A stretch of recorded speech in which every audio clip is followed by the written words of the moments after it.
দেশের একটি বেসরকারি টেলিভিশন টকশোতে রাজনৈতিক দল জামায়াতে ইসলামীকে নিয়ে মন্তব্য করেছেন জাতীয় নাগরিক কমিটির সাবেক যুগ্ম সদস্য সচিব রাফে সালমান রিফাত। সেই মন্তব্যকে অনাকাঙ্ক্ষিত ভুল উল্লেখ করে এর জন্য দুঃখ প্রকাশ করেছেন রাফে।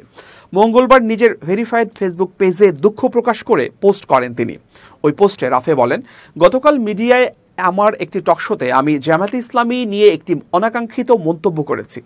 এই মন্তব্যটি অপ্রয়োজনীয় ছিল এবং বাংলাদেশের একটি বড় রাজনৈতিক দলের জন্য অসম্মানজনকও ছিল। এই ভুলবশত করা মন্তব্য এবং জেস্চারের জন্য আমি আন্তরিকভাবে দুঃখিত। তিনি আরও বলেন, জুলাইয়ের গণঅভ্যুত্থানের মধ্য দিয়ে আওয়ামী লীগের পতনের পর বিএনপি এবং জামায়াতে ইসলামী বাংলাদেশের বড় দুইটা রাজনৈতিক দল।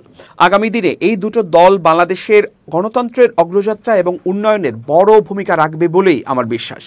অতীতের গণতান্ত্রিক নির্বাচনে এবং সাম্প্রতিক সময়ে দেশীয় ও আন্তর্জাতিক বিভিন্ন সংস্থার করা জনমত জরিপেও বিএনপি এবং জামায়াতে ইসলামীর এই জনসমর্থন দেখা গেছে। জুলাইয়ের গণঅভ্যুত্থানেও এই দল দুটি ভূমিকা ছিল।